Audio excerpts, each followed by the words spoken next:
Hello friends, welcome back சுதர்வாக் channel நண்பர்களே.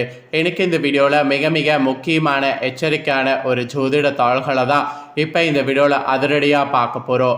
அதிரடியாக பார்க்கறதுக்கு முன்னாடி எதை பற்றிய ஜோதிட தாள்கள், என்ன மாதிரியான ஜோதிட தாள்கள் அப்படிங்கிறத எல்லாமே ஷேர் பண்ணுறேன். எல்லாத்தையுமே இந்த வீடியோவில் தெளிவாக தெரிஞ்சுக்குங்க. தற்போது மிகவும் முக்கியமான தமிழ் மாதத்தில் 12வது மாதமானது பிறந்து நடந்துட்டுருக்கு. தமிழ் மாதத்தில் 11வது மாதமான மாசி மாதம் முடிந்து 12வது மாதமான பங்குனி மாதமானது ஸ்டார்ட் ஆயிடுச்சு. ஸ்டார்ட் ஆன இந்த பங்குனி மாதத்தில் கிரகநிலைகளோட அடிப்படையில் ஒவ்வொரு ராசிக்கும் ஒவ்வொரு பலன் கிடைக்கும். அதில் கடக ராசிக்கு என்ன பலன் கிடைக்கும் அப்படிங்கிறத இந்த வீடியோவில் பார்க்க போகிறோம். கடக ராசியில் பிறந்தவங்க உங்களோட நட்சத்திரத்துக்கு ஏற்ப பங்குனி மாதம் அதிர்ஷ்டமாக இருக்குமா இல்லையா என்பதை வீடியோவை ஸ்கிப் பண்ணாமல் பார்த்து தெரிஞ்சுக்குங்க. பங்குனி மாத பலனை தெரிஞ்சு அதற்கேற்ப நடந்து பலன் பெறுங்க. ஆக்சுவலி உங்களோட ராசிக்கு இந்த பங்குனி மாதம் ஒரு ஜாக்பாட் அடிக்கும் என்பது குறிப்பிடப்படுது. காரணம் என்னன்னா, நிறைய கிரகங்களிடையே ஏற்படக்கூடிய மாற்றங்கள். குறிப்பாக சூரியன் மீன ராசியில் பயணம் செய்ய போகிறாரு. சனியும் மீன ராசியில் வரப்போகிறாங்க. இதனால் பயங்கர ஒரு சேர்க்கையானது ஏற்படும். இந்த சேர்க்கை ஒவ்வொரு ராசிக்கும் ஒவ்வொரு வகையில் அதிர்ஷ்டத்தை கொடுக்கும். அதில் கடக ராசிக்கு என்ன மாதிரி அதிர்ஷ்டத்தை கொடுக்கும் அப்படிங்கிறத ஷேர் பண்ண போகிறேன். கடக ராசிக்காரங்க உங்கள் ராசிக்கு என்ன மாதிரியான அதிர்ஷ்டம் கிடைக்குங்கிறத தெரிஞ்சுக்குங்க. உங்களோட ராசிக்கு என்னங்கிறத நீங்கள் தெரிஞ்சுக்கிட்டிங்கன்னா அதற்கேற்ப நடந்து பயனடையலாம். ஸோ அதனால் உங்கள் ராசிக்கு என்ன பலன் கிடைக்குங்கிறத இந்த வீடியோவில் தெரிஞ்சுக்குங்க. அதுக்கு முன்னாடி பங்குனி மாதத்தை பற்றிய ஒரு சில சிறப்புகளை இந்த வீடியோவில் சொல்கிறேன். முதல்ல பங்குனி மாதத்துடைய சிறப்புகளை இந்த வீடியோவில் கடக ராசிக்காரங்க தெரிஞ்சுக்குங்க. அதுக்கப்புறம் மற்ற தாள்களை இந்த வீடியோவில் பார்க்கலாம். ஆக்சுவலி தெய்வீகமான திருமணங்கள் நடக்கக்கூடிய மாதம் தான் பங்குனி மாதம். பங்குனியில் உத்திரம், விஜய ஏகாதேசி இந்த மாதிரி நிறைய விசேஷமான நாட்கள் இருக்குது. இதில் பங்குனியுடைய சிறப்பை பற்றி முழுசாக ஷேர் பண்ணுறேன். அந்த சிறப்பை இந்த வீடியோவில் தெரிஞ்சுக்குங்க. பங்குனி மாதத்தில் சூரியன் மீன ராசியில் பயணம் செய்வார். அதனால் இது மீன மாதம் என்று அழைக்கப்படும். அட் த சேம் டைம் இந்த மாதத்தில் இலைகள்லாம் உதிர்ந்த இது இருக்குல்ல, அதில் தாவரங்கள்லாம் துளிர்க்க ஆரம்பித்து பசுமையாக மாறும். அதனால் இது வசந்த காலத்தின் தொடக்கமாகவும் கருதப்படுது. ஆக்சுவலி சிவபெருமான் பார்வதியை கைத்தளம் பற்றிய மாதம் என்ற சிறப்பை பெறுவது பங்குனி. ஏன்னா தெய்வீக திருமணங்கள் நடைபெறக்கூடிய இந்த மாதத்தில் பல திருவிழாக்கள் நடைபெற்றிருக்கு. அதெல்லாம் என்னென்னங்கிறத தான் இந்த வீடியோவில் பார்க்க போகிறோம். புராணங்களில் சொல்லப்பட்டது இருக்கிறது போல சகல மங்கள காரியங்களும் பங்குனி மாதத்தில் தான் நடக்குது. இது ஆன்மீக ஞானிகளே குறிப்பிடுறாங்க. இந்த மாதத்தில் அதனால் அன்னதானம், வஸ்திரதானம் மட்டும் இல்லாமல் சின்ன தானங்கள் செய்தால் கூட 1000 பசுக்களை தானம் செய்ததற்கு ஈடாகும் என்று ஞானிகளே பார்த்தீங்கன்னு வச்சுக்கோங்களேன் கூறுறாங்க.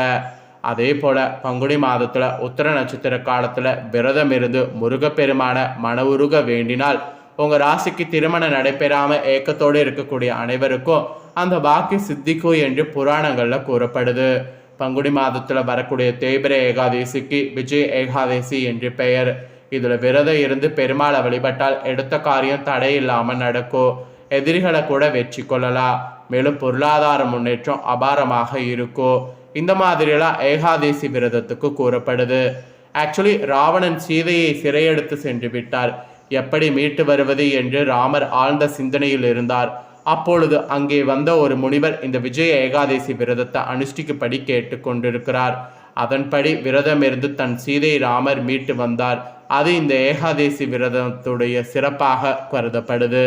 பங்குனி மாத உத்திர நட்சத்திரத்தில் தான் சிவன், பார்வதி, முருகன், தேவியான ராமர், சீதை, ஆண்டாள், ரங்கமன்னர் போன்ற தெய்வங்களுடைய திருமணங்கள் நடந்ததாக புராணங்களில் குறிப்பிடப்படுது. மேலும் அர்ஜுனன், மகாலட்சுமி ஆகியோர் இந்த நாளில் தான் அவதரித்திருக்காங்க. இந்த நாளில் மேற்கொள்ளப்படக்கூடிய விரதம் தான் கல்யாண விரதம் என்று அழைக்கப்படுது. அதே போல் இந்த மாதத்தில் காரடையான் நோன்பு ரொம்ப ஸ்பெஷல். இந்த மாதத்தின் முதல் நாள் கடைபிடிக்கப்படுது. கார்காலத்தில் விளைந்த நெல்லை அறுவடை செய்து உரலை குத்தி அரிசியாக்கி பொங்கல் வைத்து பெண்கள் நீங்கள் மேற்கொள்ளக்கூடிய விரதம் காரடையா நோன்பு. இந்த மாதத்தில் பெண்கள் நீங்கள் இந்த விரதத்தை கடைபிடிக்கணும். ஆக்சுவலி சாவித்திரி யமனிடமிருந்து தன்னுடைய கணவரான சத்யவானின் உயிரை மீட்பதற்காக விரதம் மேற்கொண்டார். சத்யவானின் உயிரை யமன் எடுத்துக்கொண்டு செல்கிறார். யமனை வழிமறித்து விவாதம் செய்து சத்யவானின் உயிரை மீட்டு வருகிறார் சாவித்திரி. அந்த நேரத்தில் சாவித்திரி மேற்கொண்ட விரதம் தான் காரடையா நோன்பு என்று அழைக்கப்படுது. அதே போல் இந்த நோன்பு மாசி மாத இறுதி நாள் அன்று தொடங்கி பங்குனி மாதம் முதல் நாள் நிறைவு பெறுது. இந்த வழிபாட்டில் வைக்கக்கூடிய நோன்பு கயிறு விரதம் முடிந்த பிறகு பெண்கள் நீங்கள் அணிவது சிறப்பு. இந்த விரதம் கணவனுடைய ஆயுள் நீடிப்பதற்காகவும் ஆரோக்கியமாக இருப்பதற்காகவும் மேற்கொள்ளப்படுது. இந்த வரத்தை அம்மன் வழங்குவதாக இன்று சொல்லப்படுது. அதே போல் இந்த மாதத்தில் பெண்கள் நீங்கள் கௌரி விரதம் மேற்கொண்டால் கணவனுடைய இது உங்களுக்கு கிடைக்கும். இந்த விரதம் மாசி மாத கடைசி நாள் தொடங்கி பங்குனி முதல் நாளில் நிறைவு பெறுது. கணவனுடைய ஆயுள் விருத்திக்கும் ஆரோக்கியத்திற்கும் இந்த விரதம் உறுதுணையாக இருக்கும். இந்த மாதிரி நிறைய விரதங்களை இந்த மாதத்துக்கு சொல்லிக்கொண்டே இருக்கலாம். இந்த மாதத்தில் வரக்கூடிய ஸ்பெஷல் நாட்களில் நிறைய இருக்குது. அதில் ஃபஸ்ட்டு காரடையா நோன்பு, பங்குனி உத்தரம், வைஷ்ணவ ஏகாதேசி, பதஞ்சலி சித்தர் ஜெயந்தி, விஜய ஏகாதேசி, சனி பிரதோஷம், சர்வ அமாவாசை, உகாதி பண்டிகை, இந்த மாதிரி முக்கியமான நாட்களை சொல்லிக்கொண்டே போகலாம். ஸோ இதெல்லாம் தாங்க உங்களுக்கு பங்குனியில் தெரிஞ்சிக்க வேண்டிய விஷயங்கள். நெக்ஸ்ட்டு பங்குனி மாதம் நீங்கள் பெறக்கூடிய பலன்கள் உங்களுக்கு சொல்ல போகிறேன். என்ன பலன்கள் நீங்கள் பெறுவீங்கிறத தெளிவாக இந்த வீடியோவில் தெரிஞ்சுக்குங்க. மனசாட்சிக்காரகன் சந்திரனை ராசிநாதனாக கொண்ட கடகராசி அன்பர்களுக்கு இந்த பங்குனி மாதம் அரைவணைத்து அனைத்து காரியங்களில் சராசரிக்கு கூடுதலான வெற்றிகளை காண்பீங்க. சேமிப்புகள் வகையில் ஆதாய தரக்கூடிய விஷயங்களில் முதலீடு செய்வீங்க. திட்டமிட்டு சரியாக செயலாற்றினீங்கன்னா உங்களுடைய காரியங்கள் அனைத்தும் வெற்றியாகும் என்று குறிப்பிடப்படுது. அப்புறம் குடும்பத்தோடு தொலைவில் உள்ள புண்ணிய ஸ்தலங்களுக்கு ஆன்மீக பயணங்கள் மேற்கொள்ளக்கூடிய வாய்ப்பு உங்களில் பலருக்கும் கிடைக்கும். இதனால் உடல் உபதைகள் ஏற்படாது, தாராளமாக போங்க.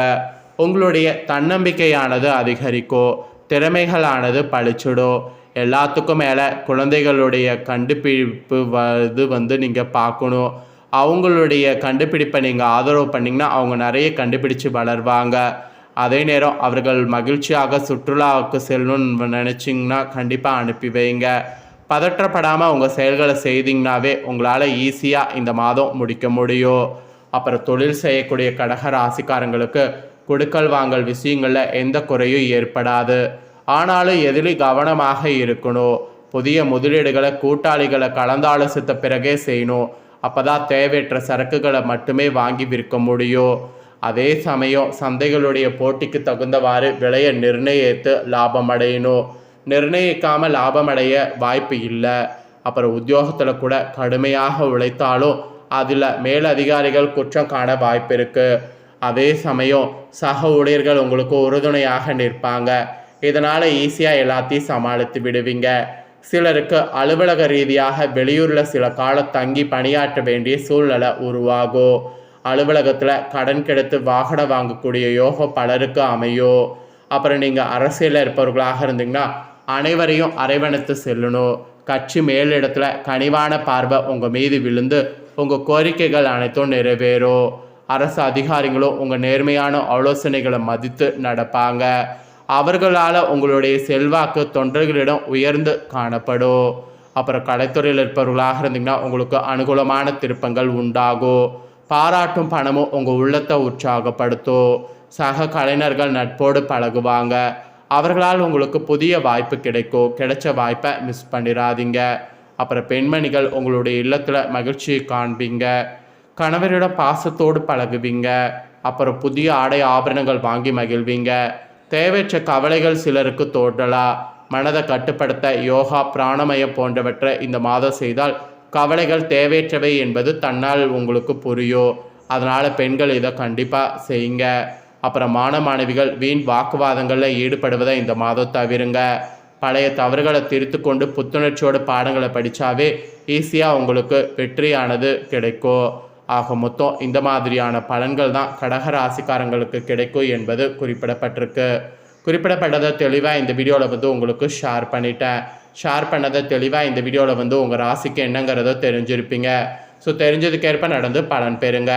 நீங்கள் இதை பார்த்து தெரிஞ்சு பலன் பெறுவது போல் உங்கள் ஃப்ரெண்ட்ஸ் ஃபேமிலியில் இருக்கிறவங்களும் இதை பார்த்து தெரிஞ்சு பலன் பெறணும்னு நினச்சிங்கன்னா வீடியோ லைக் பண்ணி ஷேர் பண்ணுங்கள். வீடியோவை உங்கள் ஃப்ரெண்ட்ஸ் ஃபேமிலியில் இருக்கக்கூடிய கடக ராசிக்காரங்களும் பார்க்கட்டும். பார்த்து இதற்கேற்ப நடந்து பலனடையட்டும். நெக்ஸ்ட்டு நம்ம சேனலில் நிறைய வீடியோ போடப்படும். அதை எல்லாத்தையுமே உடனுக்குடனே தெரிந்து கொள்ள மறக்காமல் நம்ம சேனலை சப்ஸ்கிரைப் பண்ணி பெல் பண்ண ப்ரெஸ் பண்ணுங்கள். நன்றி.